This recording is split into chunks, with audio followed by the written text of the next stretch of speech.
This video is the second part of the topic on Palestine.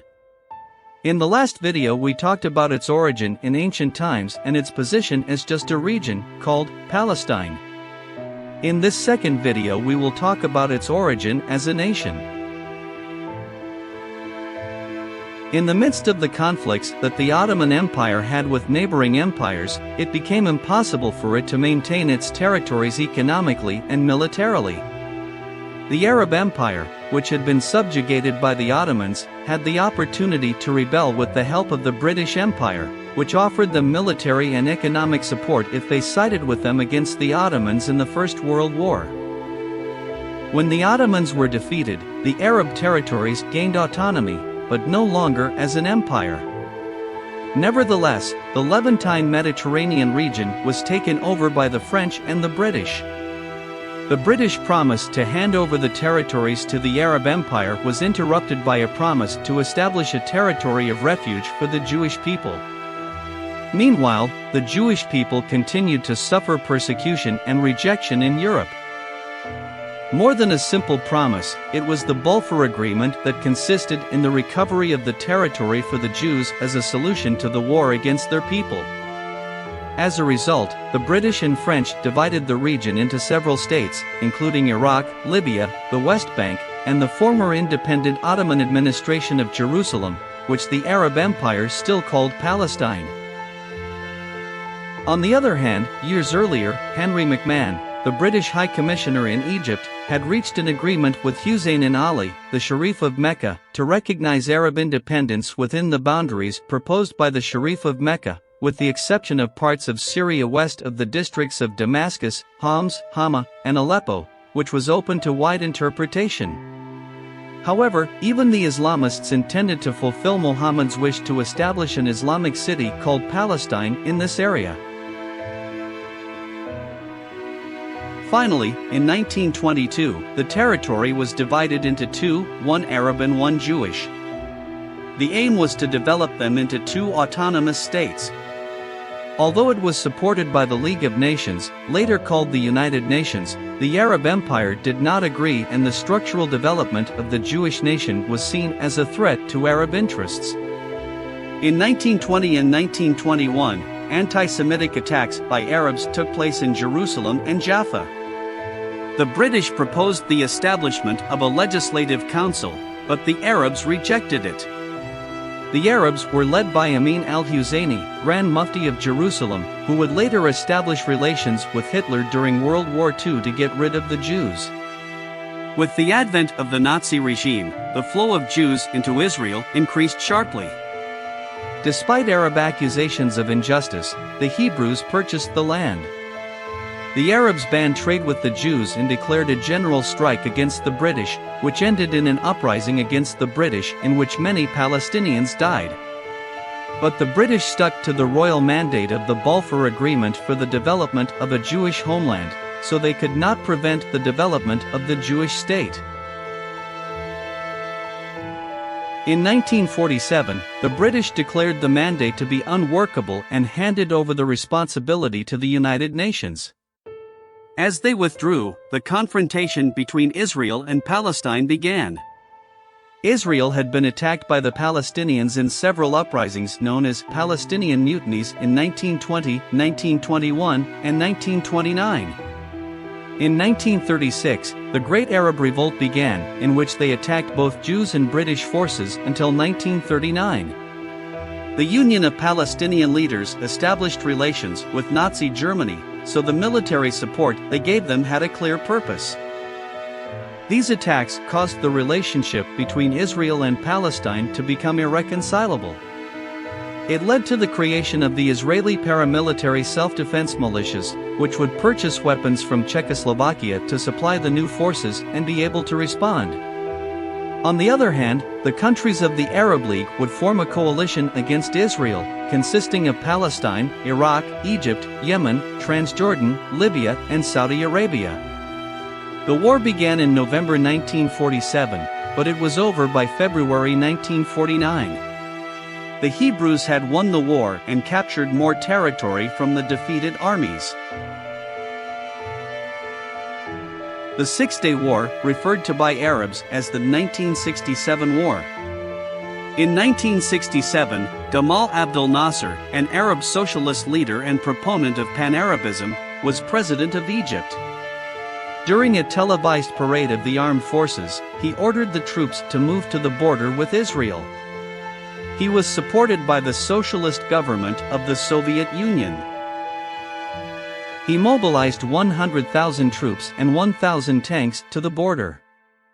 Militarily, a coalition was formed between Syria, Jordan, and Iraq. Israel mobilized a similar force, but already on the border, did not wait for the enemy to strike first, and struck the first blow. Within 3 hours, Israel had neutralized Egypt's air force. Within 6 days, Israel had won the war, defeated the armies of the four countries and captured the enemy's territories. The Arab community hardened its position and adopted the three no's. These are no to the recognition of the State of Israel, no to negotiations with Israel, and no to the adoption of peace agreements. Israel tries to return the occupied territories in order to establish peace agreements, but the Arab countries reject the offer and further increase the encouragement of Palestinian nationalism.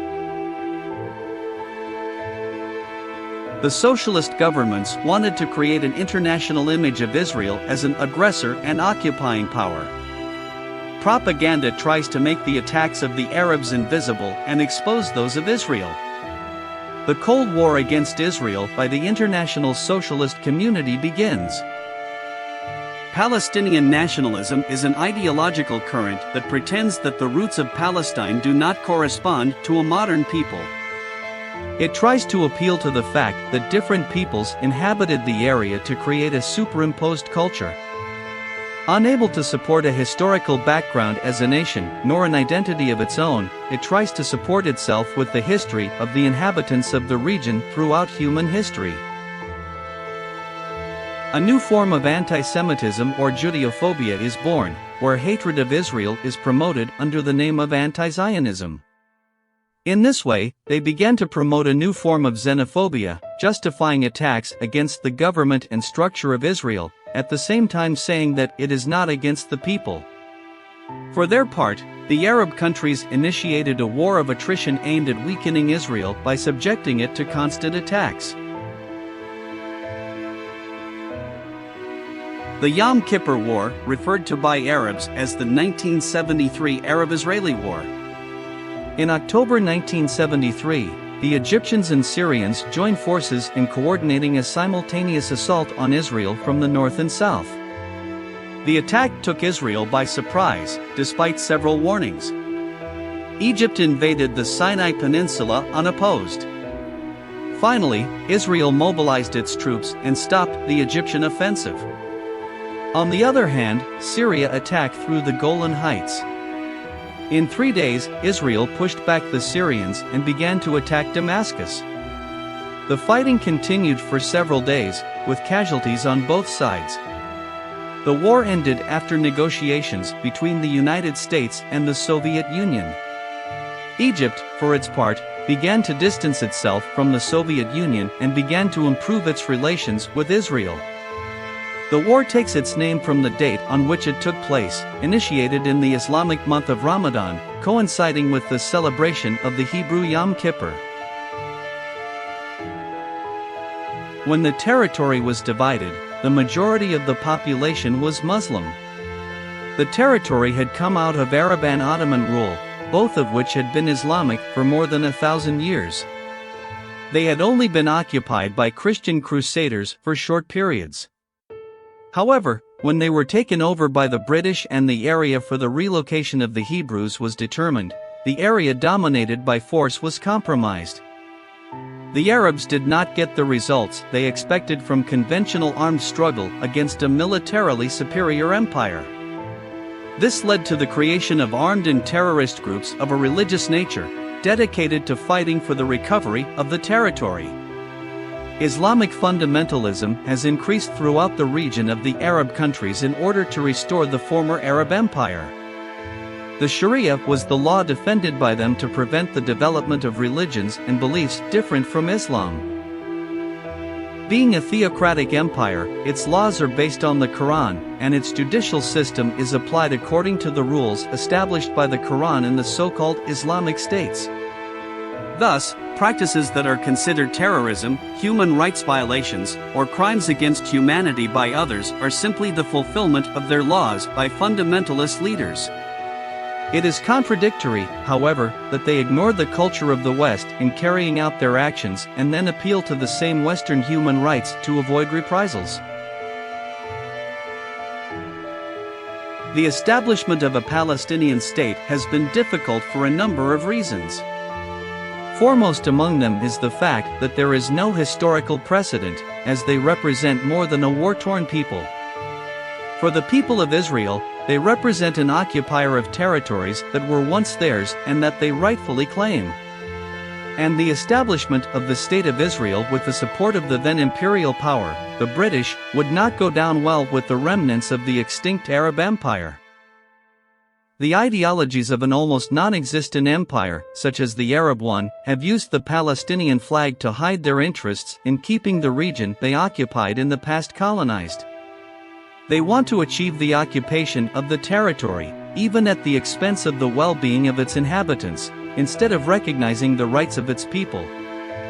For this reason, they organize attacks from different countries of what became the Arab League and harbor terrorists in their nations.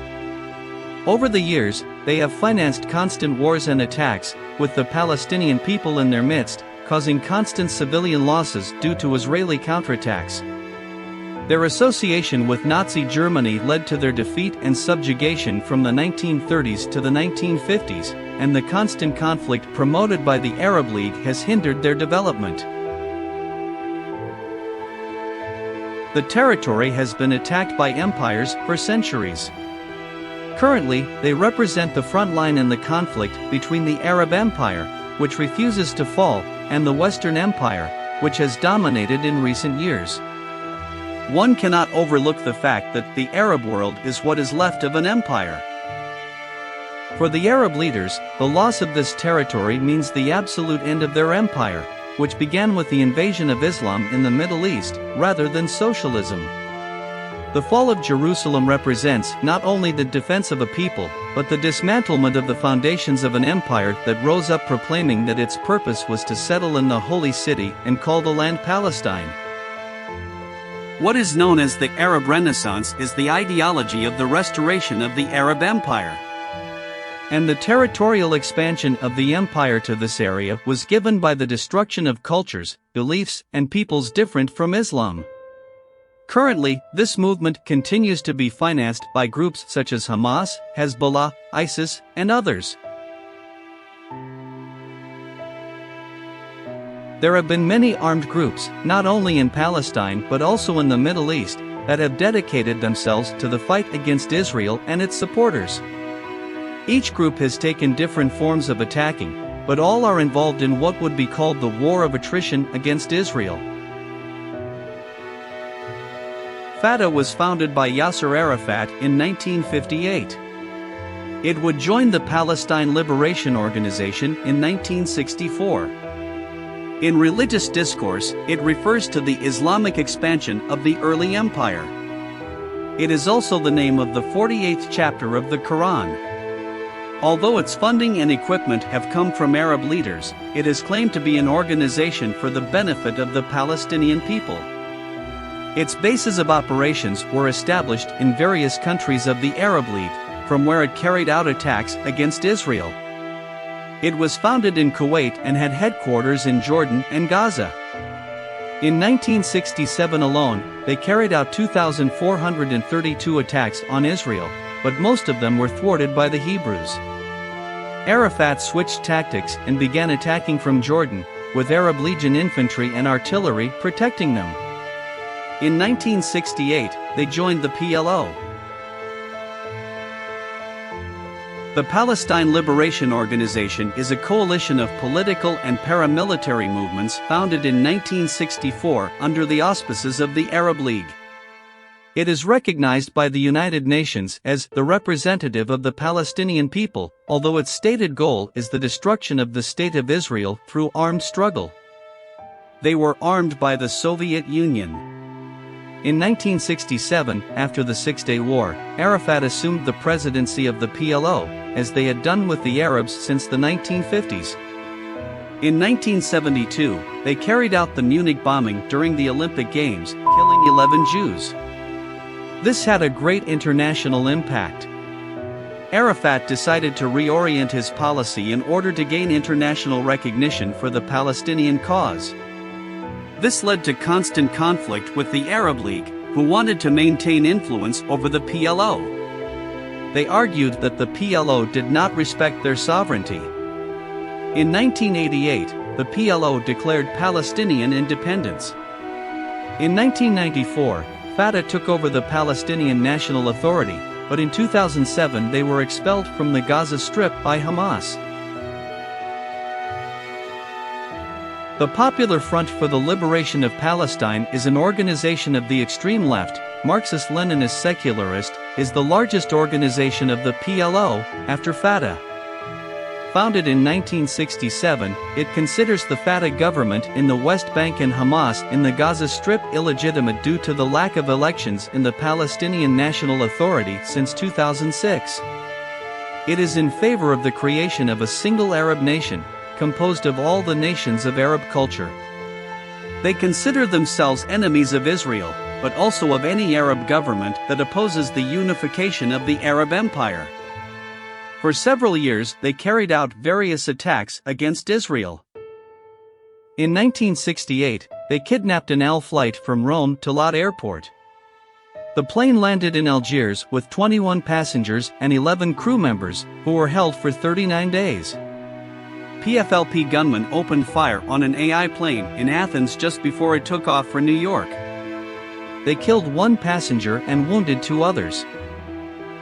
In 1969, they attacked an AI plane in Zurich, Switzerland, killing the co-pilot and wounding the pilot.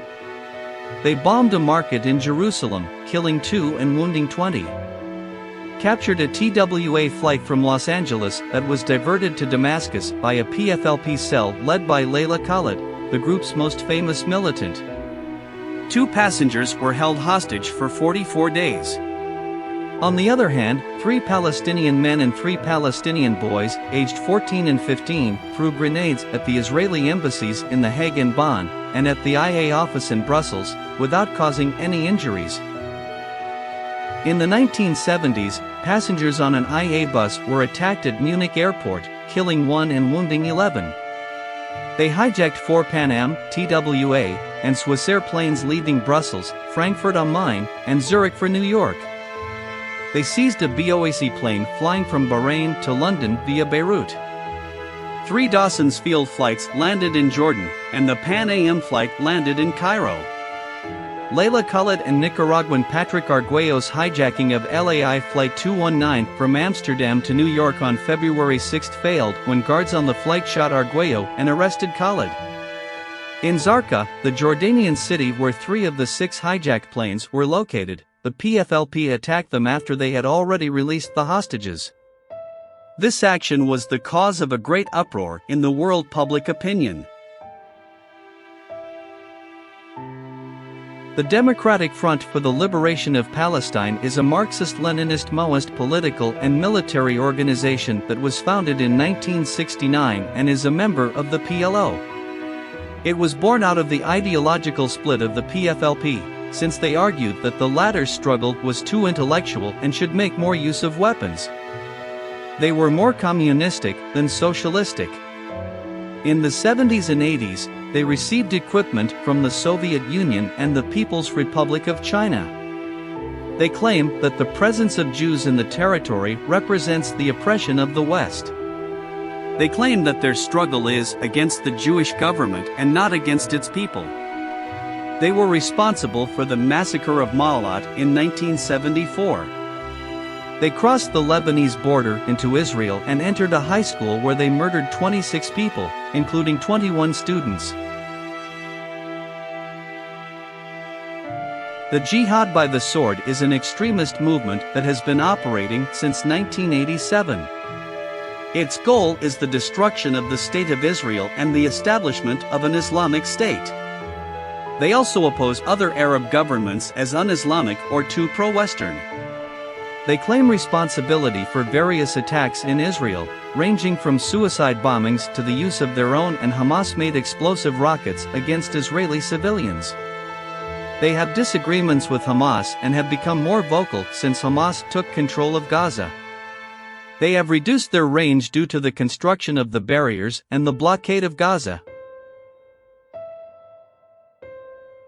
Hamas is an organization that claims to be Islamist, jihadist, and Palestinian nationalist. Founded in 1994, it has received funding from various sources, including Israel. Initially, it proclaimed aid to the needy and the restoration of Islam in Palestine from abuse. They claimed that the real enemy was not Israel, but crime and other social problems. As an organization opposed to the PLO, it received much support. Its founder, Sheikh Ahmed Yassin, was a paraplegic who later became known as the wheelchair terrorist because weapons he intended to use in an attack against Israel were found in his home. The main promoters of anti-Jewish hatred turned out to be his followers. Hamas began a series of kidnappings and assassinations of Palestinians whom they accused of being collaborators with Israel. They also began carrying out executions and suicide bombings against Fatah members.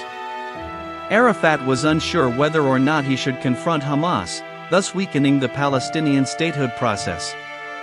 Hamas began to use martyrs for its cause with explosives instead of weapons. Since 1993, they have carried out dozens of attacks on Israel, resulting in large numbers of civilian and military casualties.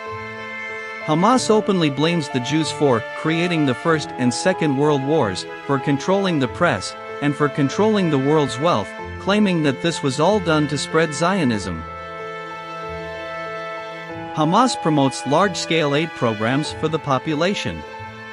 It provides financial assistance to those who have lost family members in the conflict with Israel.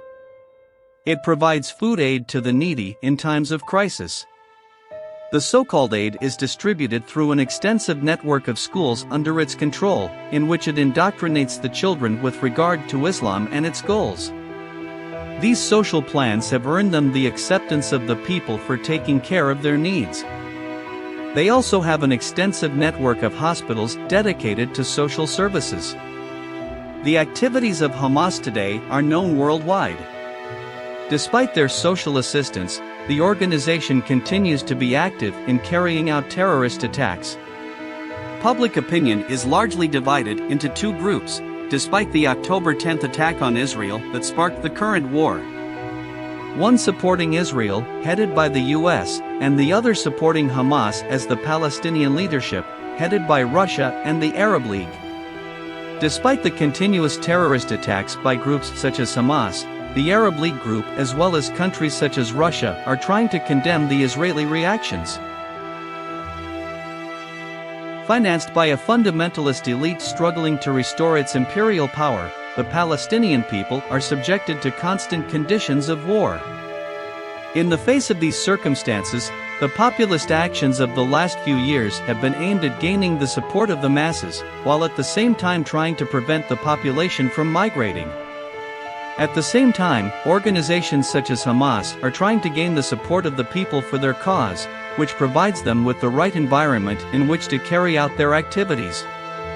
It also gives them the opportunity to maintain the recruitment of reserves in the population. Such conditions would prevent the wars from ending, while at the same time strengthening fundamentalism.